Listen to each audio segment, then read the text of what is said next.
Hello and namaskar students.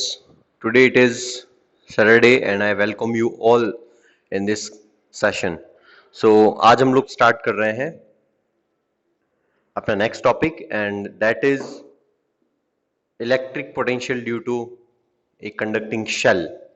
ठीक है, और एक conducting sphere दोनों की वजह से हम लोग देखते हैं. ठीक है, तो आज हमारा जो टॉपिक है बेसिकली बाय एंड लार्जली, तो उस टॉपिक का नाम है इलेक्ट्रिक पोटेंशियल की कैलकुलेशन. ठीक है, so we are going to start calculation of electric potential. तो हम लोग डिफरेंट डिफरेंट शेप्स की वजह से डिफरेंट इलेक्ट्रिक पोटेंशियल्स की वैल्यूज को इवेल्युएट करेंगे. So now topic is calculation of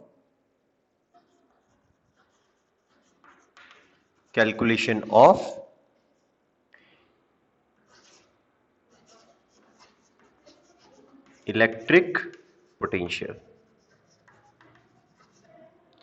तो हम लोग कैलकुलेशन ऑफ इलेक्ट्रिक पोटेंशियल पे ध्यान देंगे. अभी सबसे पहला आपका जो कैलकुलेशन होता है वो किसकी वजह से है? इलेक्ट्रिक पोटेंशियल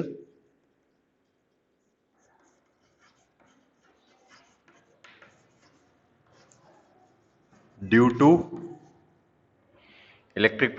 टू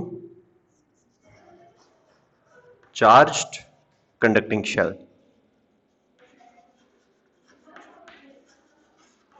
देखो, शेल का मतलब क्या होती है? खोखली चीज. ये खोखला एक कंडक्टिंग शेल होगा. जैसे फुटबॉल एक खोखली चीज है, तो वैसे ही एक चार्ज्ड एक शेल है. ठीक है, तो ये शेल है तुम्हारे पास, इधर बना देता हूं, ये एक शेल है. ठीक है, इस शेल की जो आपकी रेडियस है वो कैपिटल आर है. ठीक है, इस शेल की रेडियस आपके पास कैपिटल आर है. इस शेल की वजह से अपने को 3 पॉइंट पे इलेक्ट्रिक पोटेंशियल की वैल्यू निकालनी है. एक बाहर, एक सरफेस पे और एक अंदर. ऐसे ही इलेक्ट्रिक फील्ड निकाला था, वैसे ही अपन ये करेंगे. ठीक है, तो अभी सबसे पहला केस आएगा कि आपका ये जो सेंटर है, इस सेंटर O से बाहर R डिस्टेंस के ऊपर एक P पॉइंट है. इस P पॉइंट पे आप इलेक्ट्रिक पोटेंशियल की वैल्यू निकाल लो. ठीक है, तो पहला केस है ये, जब स्मॉल r की वैल्यू कैपिटल R से बड़ी है. Small r is larger than capital R या ग्रेटर देन कैपिटल R. तो स्मॉल r की वैल्यू जब कैपिटल R से बड़ी है, तब उस केस के अंदर क्या होगा? तो पहली चीज, वी नो दैट, अभी हमने पोटेंशियल ग्रेडियंट में पढ़ा था कि v जो होता है वो क्या होता है? माइनस का EDR होता है. ठीक है, यानी ये dv जो है वो होता है माइनस का EDR. क्यों होता है? वापस से समझा देता हूं. पोटेंशियल ग्रेडियंट पढ़ा था तुमने कि भाई अपना जो E होता है वो होता है माइनस का dv अपॉन dr. इसीलिए dv इज इक्वल टू हो जाता है माइनस का EDR. अब ये मत कहना कि पूरा वापस से बताओ, ये मैंने लास्ट क्लास में डिस्कस किया है पोटेंशियल ग्रेडियंट क्या होता है. ठीक है, ये होता है छोटे से पोटेंशियल, छोटे से डिस्टेंस के चेंज के अंदर छोटा सा पोटेंशियल, तो पूरे डिस्टेंस के चेंज में पूरा पोटेंशियल. इस फिनोमेनन को हम लोग बोलेंगे integration. So we, in order to get the full electrostatic potential at particular place we have to integrate v. ठीक है, तो v को हम लोग इंटीग्रेट करेंगे. तो v को ऑब्टेन करने के लिए dv को इंटीग्रेट किया. कहां से कहां तक? तो मान लीजिए मैं इंफिनिटी से आ रहा हूं इस पॉइंट पे. कहां आ रहा हूं? इंफिनिटी से r डिस्टेंस पे आ रहा हूं. So I am coming from infinity to r distance. देखो r डिस्टेंस पे आना है, कहां से? इंफिनिटी से. मैंने क्या कहा? इलेक्ट्रिक पोटेंशियल हमेशा एक कंजर्वेटिव फोर्स के अंडर चेक की जाने वाली वैल्यू है. तो इसको डिस्प्लेसमेंट से कोई फर्क नहीं पड़ता, चाहे आप नजदीक से आ रहे हो चाहे इंफिनिटी से आ रहे हो. इंफिनिटी से आओगे तो भी वर्क डन वैसा ही होगा. ठीक है, तो अभी देखते हैं dv की वैल्यू क्या है? Minus EDR. तो v इज इक्वल टू क्या हो गया? इंटीग्रेशन इंफिनिटी से लेकर के स्मॉल r तक किसका? माइनस EDR का. ठीक है, इस वैल्यू को पुट किया. e की वैल्यू क्या होती है? तो हमें पता है कि since e is equal to होगा इस पॉइंट पे kq अपॉन r स्क्वायर. तो ये हो गया kq. मान लो इसको, इस स्फीयर को मैंने चार्ज किया और इस कंडक्टिंग शेल को जब मैंने चार्ज किया तो इसके ऊपर कितना चार्ज आया? मैंने मान लीजिए q चार्ज आया. तो kq upon small r square, क्योंकि हम लोग स्मॉल r डिस्टेंस के ऊपर e की वैल्यू चेक कर रहे हैं. e की वैल्यू को यहां रिप्लेस किया तो v इज इक्वल टू क्या बन गया? इंटीग्रेशन इंफिनिटी से लेकर के स्मॉल r तक माइनस का k into Q upon small r square dot dr. ठीक है, तो अब k और q कांस्टेंट है, बाहर आ जाएंगे. तो v is equal to minus k q बाहर आ गया. इंटीग्रेशन इंफिनिटी से लेकर के स्मॉल r तक किसका? ये हो जाएगा 1 upon r square dot dr. अब देखो 1 अपॉन r स्क्वायर का इंटीग्रेशन मैंने फॉर्मूला बताया था. इंटीग्रेशन का फॉर्मूला कौन सा लगेगा? ये लगेगा x to the power n का इंटीग्रेशन क्या होता है? x to the power n plus 1 upon n plus 1.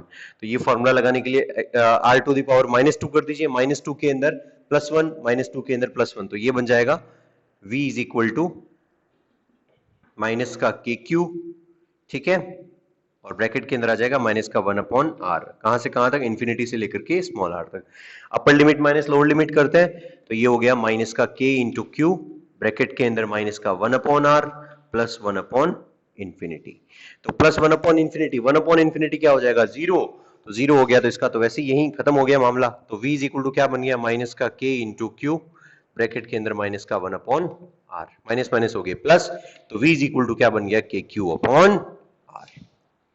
खेल खत्म और पैसा हजम, ठीक है। तो ये जो वैल्यू हम लोगों को मिली है के क्यू अपॉन आर, ये इस पॉइंट पे, इस सेंटर पॉइंट से इस पॉइंट पे जो आर डिस्टेंस है, इस पॉइंट के ऊपर इस स्फीयर की वजह से इलेक्ट्रिक पोटेंशियल की वैल्यू थी, ठीक है।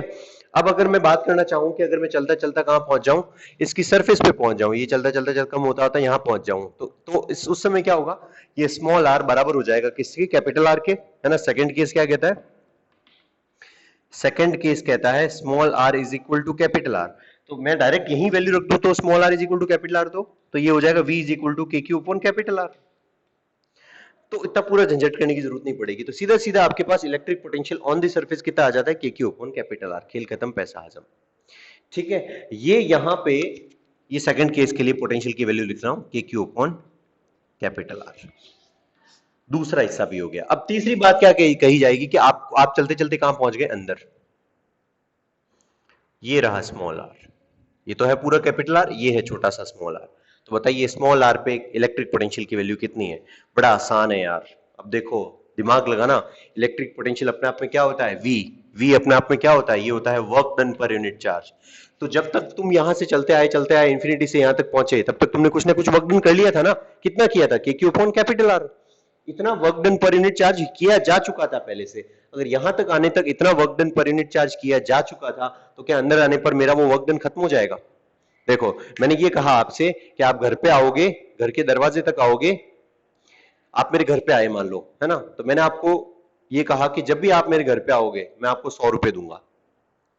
एक एग्जाम्पल है यार, सच में नहीं, मैं सच में देने वाला नहीं हूं, ठीक है। तो अब अगर मान लो, हाँ सच में इसलिए नहीं क्योंकि 100 रुपए देकर के कोई घर पे नहीं बुलाता, ठीक है। 100 रुपए लेने के लिए घर पे जाया जाता है, तो ऐसा दिमाग में मत रखना, एक एग्जाम्पल में बता रहा हूं तुम लोगों को, ठीक है। तो अगर मान लीजिए मैंने आपको ये कहा कि मैं 100 रुपए देता हूं, आप मेरे घर आएंगे तो, ठीक है। लेकिन जैसे ही आप मेरे घर पहुंचे मैंने आपको 100 रुपए पकड़ा दिए, ठीक है। लेकिन जब घर के दरवाजे के अंदर आओगे तो क्या वो मैं 100 रुपए आपसे छीन लूंगा। आप सोचिए, आपने क्या कहा था, घर आने के पैसे हैं, तो दरवाजे तक आप आ गए, तो दरवाजे तक तो आपने 100 रुपए कमा लिए थे ना। लेकिन दरवाजे से जैसे ही अंदर आओगे, तो दरवाजे से अंदर आती क्या वो 100 रुपए मैं आपसे छीन लूंगा, जवाब है नहीं, वो तो आपने कमा लिए थे ना वहां तक आने के। अब उसके बाद की कहानी क्या, यू डोंट नो। तो यहां तक आते आते आपने इलेक्ट्रोस्टैटिक पोटेंशियल कितना गेन कर लिया था, के क्यू अपॉन कैपिटल आर। तो अंदर आते आते क्या वो खत्म हो जाएगा, नहीं। अंदर क्योंकि इलेक्ट्रिक फील्ड जीरो है, अंदर क्योंकि इलेक्ट्रिक फील्ड जीरो है, तो अंदर का इलेक्ट्रिक पोटेंशियल जीरो होगा, अंदर का इलेक्ट्रिक पोटेंशियल जीरो होगा। लेकिन ये कहां जाएगा, ये गायब हो जाएगा क्या, नहीं ये गायब नहीं होगा, ये भी इसी के पास रहेगा। इसका मतलब जब small r is less than capital R हो जाएगा, जब ये वाला केस देखेंगे हम लोग, ये मिटाता हूं, देखो मैं यहां लिख रहा हूं ऊपर जो भी कहानी है, जब when small r is less than capital R, तब क्या होगा, तब अंदर मौजूद हर एक पॉइंट पे इलेक्ट्रिक पोटेंशियल की वैल्यू कितनी होगी, के क्यू अपॉन कैपिटल आर। क्या होगा, के क्यू अपॉन कैपिटल आर, ठीक। तो ये होगा इलेक्ट्रिक पोटेंशियल इनसाइड के क्यू अपॉन कैपिटल आर, हर एक पॉइंट पे के क्यू अपॉन कैपिटल आर हो जाएगा, ठीक है। अब देखना इसके तीनों के ग्राफ कैसे बनेंगे, ये जीरो, ये इलेक्ट्रिक पोटेंशियल, ये आर के साथ। आप सेंटर से चले, देखो जब सेंटर पे होगा तो भी के क्यू अपॉन कैपिटल आर ही होगा। तो यहां से चले चले चले चले जब तक कैपिटल आर नहीं आ जाता तब तक आप चलते रहे, जैसे ही कैपिटल आर आ गया तो उसके बाद ही घटना शुरू हुआ और ये फिर ऐसा चलेगा, ठीक है। तो जैसे ही आप बाहर पहुंच जाते हैं, बाहर आने के बाद स्मॉल आर जो है वो चेंज होगा, स्मॉल आर जैसे जैसे कम होगा, स्मॉल आर जैसे जैसे बढ़ेगा वैसे वैसे ही वी कम होगा। तो आगे जैसे जैसे स्मॉल आर बढ़ता है वैसे वैसे ही कम होता होता होता और कम होगा, और एक पॉइंट पे जाके जीरो हो जाएगा। तो इन्फिनिटी पे कितना होता है इलेक्ट्रिक पोटेंशियल हमेशा, जीरो, ठीक है। तो इस तरीके से कैलकुलेशन करनी है। अगर ये डेरिवेशन तुम्हें समझ में नहीं आया तो मेरे से इससे संबंधित सवाल आप वापस पूछ सकते हैं, कोई समस्या होगी तो मैं आपकी फिर से हेल्प करूंगा। तब तक के लिए थैंक यू सो मच।